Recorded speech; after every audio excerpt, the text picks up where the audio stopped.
السلام علیکم ورحمۃ اللہ وبرکاتہ نحمده ونصلی علی رسولہ الکریم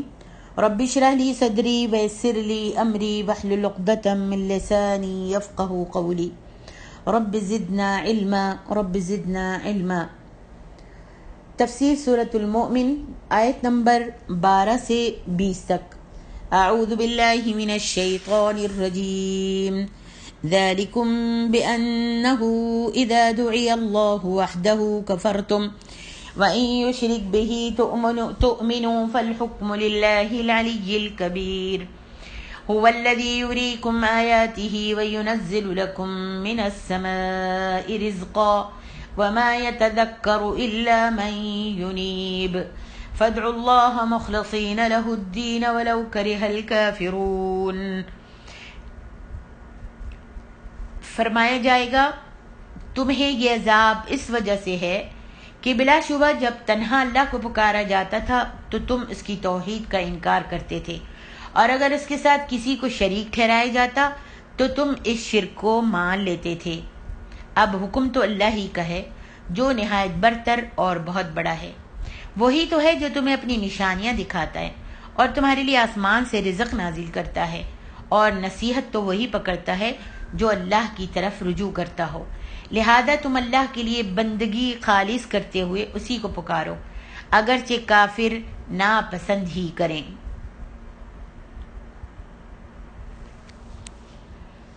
اللہ تعالیٰ کی ایک عاجز مخلوق ہونے کے باوجود تمہارا اپنے پروردگار سے یہ سلوک تھا کہ تمہیں جب کہا جاتا تھا کہ عبادت کے لائق صرف اللہ ہی ہے تو فوراً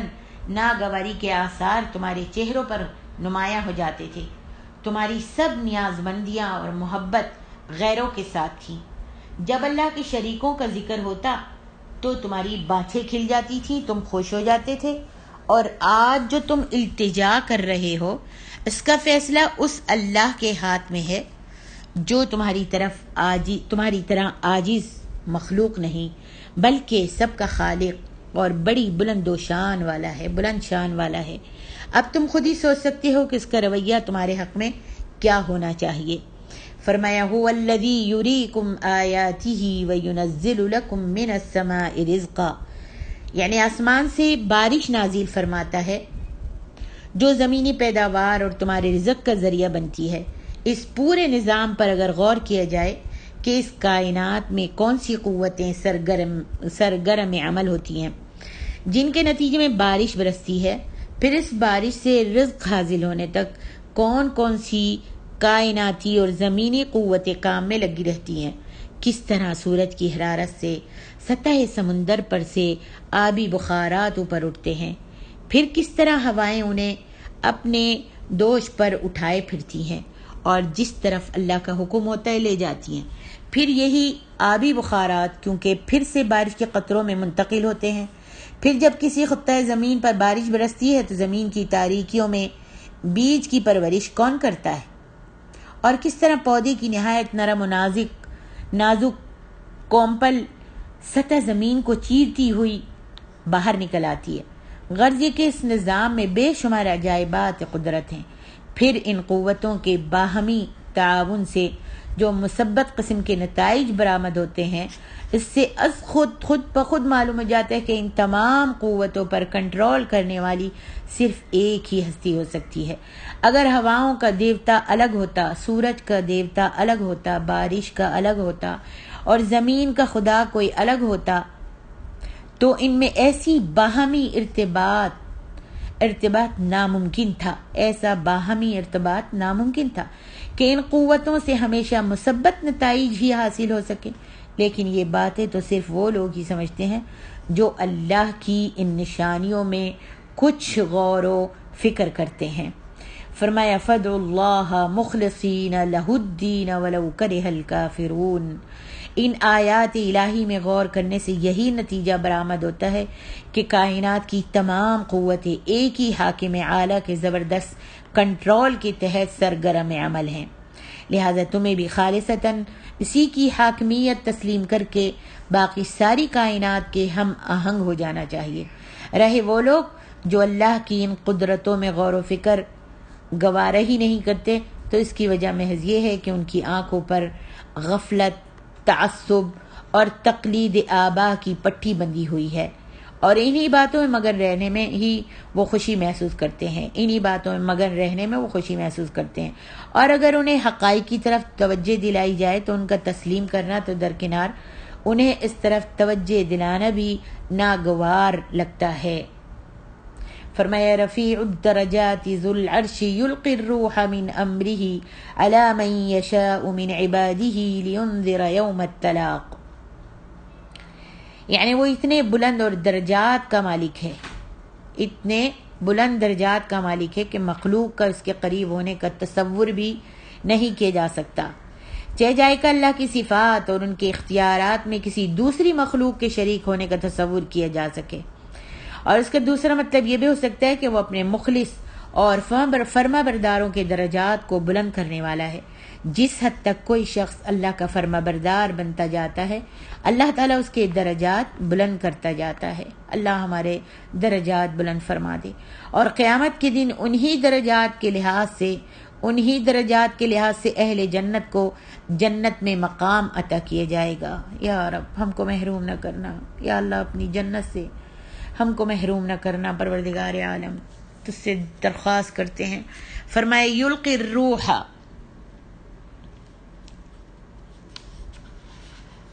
فرمایا یلقی الروح مطلب یہ کہ اللہ کو اپنے کسی بندے پر وحی بھیجنے کے سلسلے میں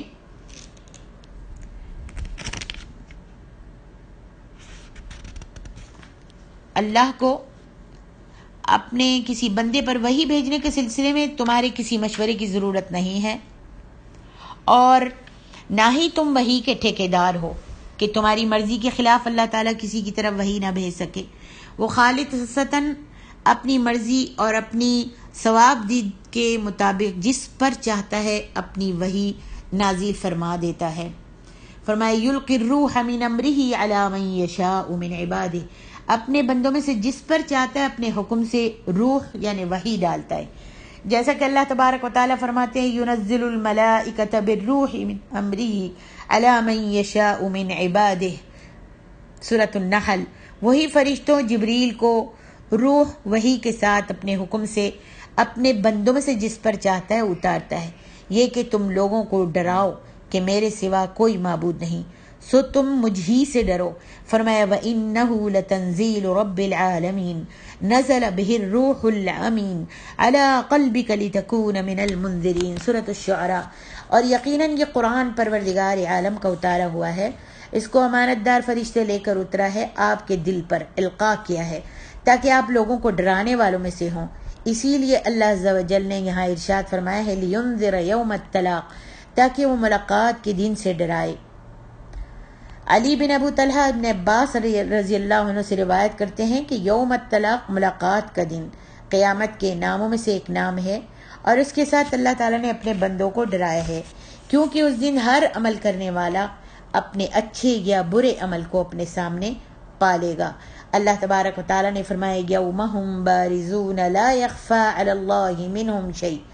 جس روز وہ قبروں سے نکل پڑیں گے ان کی کوئی چیز اللہ سے مخفی نہیں رہے گی، سب کے سب ظاہر اور نمایاں ہوں گے، کوئی چیز نہ ان کو چھپائے ہوئے گی، نہ ان پر سایہ کیے ہوگی اور نہ ان پر پردہ کیے ہوگی، سب یکساں طور پر اس کے علم میں ہوں گے۔ اور اللہ تعالیٰ فرمائے گا لمن الملک اليوم للہ الواحد القہار، آج کے دن بادشاہت کس کے لیے ہے؟ اللہ کے لیے جو اکیلا بڑا غالب ہے۔ حضرت ابن عمر رضی اللہ عنہ سے مروی حدیث اس سے پہلے بھی بیان کی جا چکی ہے، جس میں یہ ذکر ہے کہ اللہ تعالیٰ آسمانوں اور زمین کو لپیٹ کر اپنے ہاتھ میں لے لے گا اور فرمائے گا انا الجبار انا المتکبر انا الملک این ملوک الارض این الجبارون این المتکبرون۔ کہاں ہے زمین کے بادشاہ، کہاں ہے سرکش،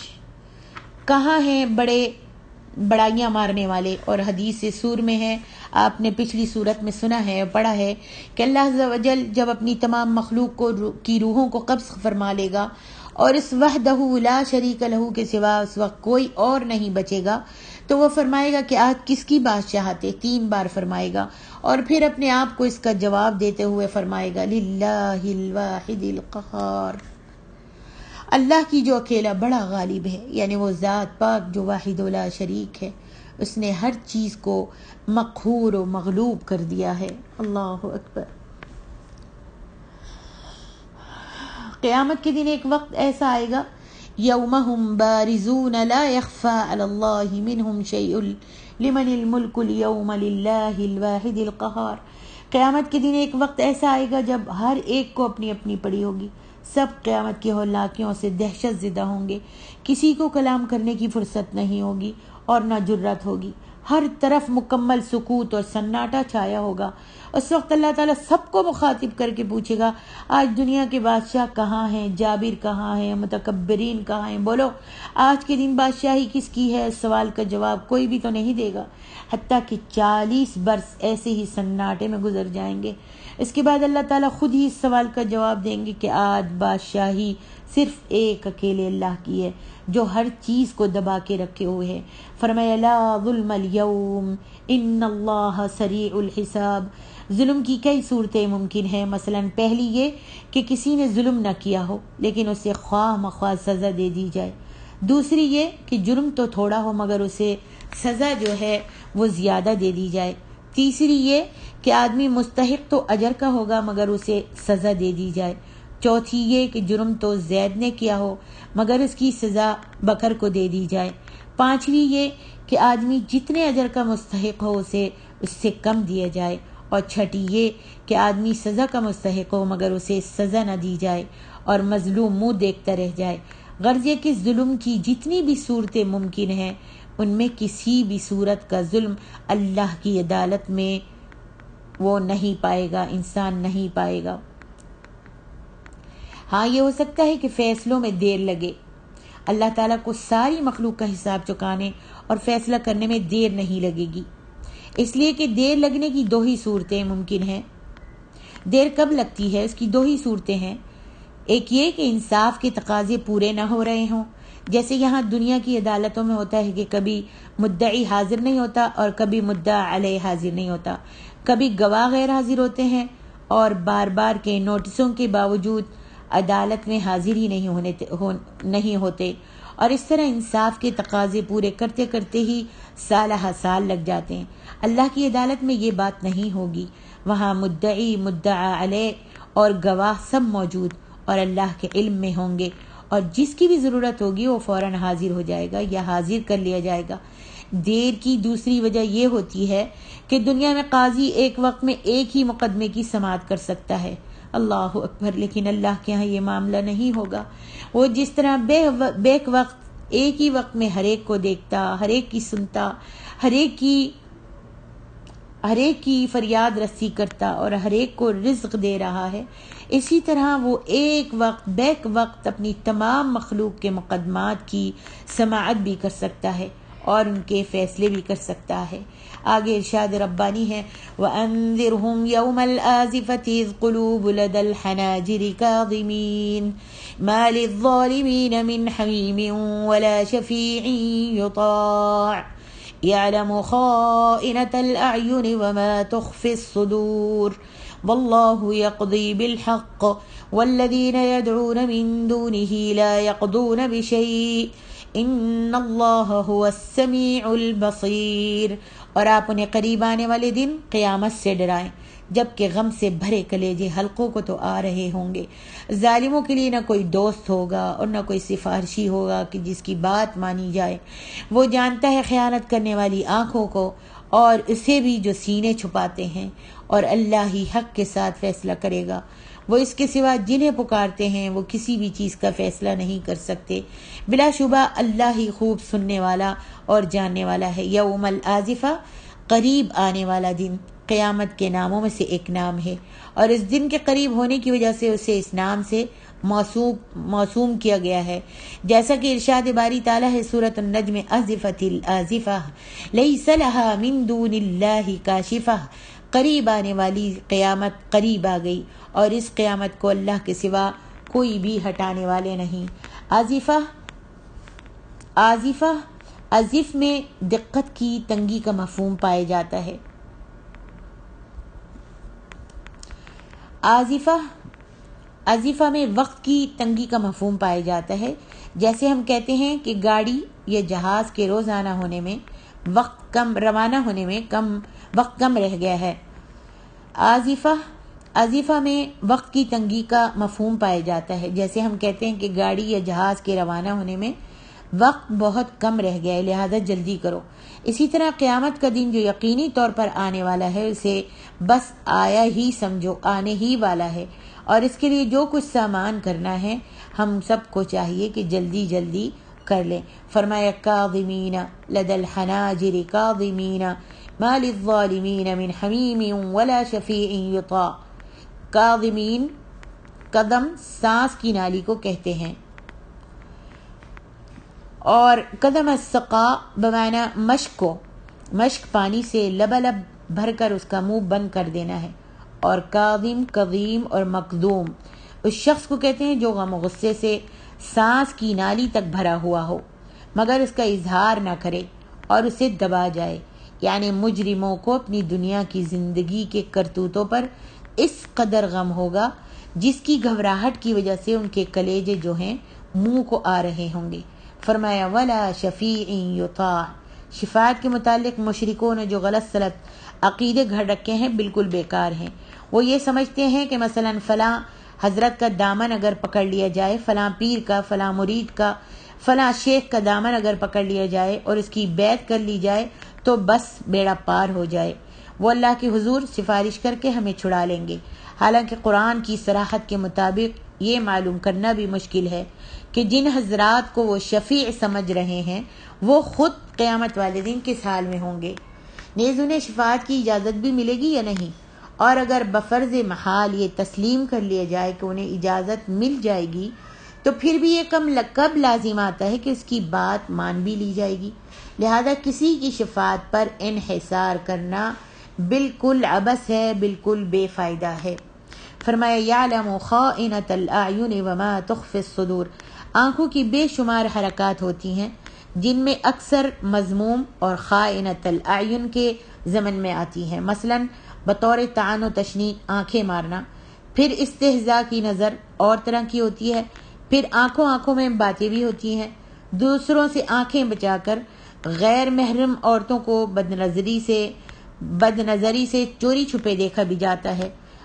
اللہ آنکھوں کے ان سب قسم کے اشاروں کو بھی جانتا ہے، اور دلوں میں پیدا ہونے والے جن خیالات کے نتیجے میں آنکھیں ایسے اشارے اور حرکات کرتی ہیں وہ ان خیالات تک سے بھی واقف ہے۔ فرمایا واللہ یقضی بالحق والذین یدعون من دونہ لا یقضون بشیء۔ انصاف کے ساتھ وہی ہستی فیصلہ کر سکتی ہے جس کی وسعت علم کا یہ حال ہے کہ وہ آنکھوں کے اشاروں سے ان خیالات تک سے واقف ہے، آنکھوں کے اشاروں سے ان خیالات تک واقف ہے جن کے تحت آنکھوں میں یہ اشارے اور حرکات پیدا ہوئے۔ اب اللہ کے سوا دوسری ہستیاں جنہیں پکارا جاتا ہے، خواہ وہ جاندار ہوں یا بے جان، وہ تو خود کئی مقدمات میں مسئول ہوں گے۔ وہ جاندار ہوں یا بے جان، وہ تو ان کے اوپر تو خود کئی مقدمات ہوں گے اور وہ ان سے پوچھے جائیں گے، اور کئی مقدمات میں وہ خود مبتلا ہوں گے، وہ بھلا دوسروں کو کیا فیصلہ کر سکتے ہیں؟ اس کے علاوہ جب انہیں یہ علم ہی نہ ہو کہ جس شخص کے حق میں وہ فیصلہ کرنے بیٹھے ہیں اس کے کرتوت کیا تھے تو وہ فیصلہ کیسے کر سکتے ہیں؟ اللہ اکبر۔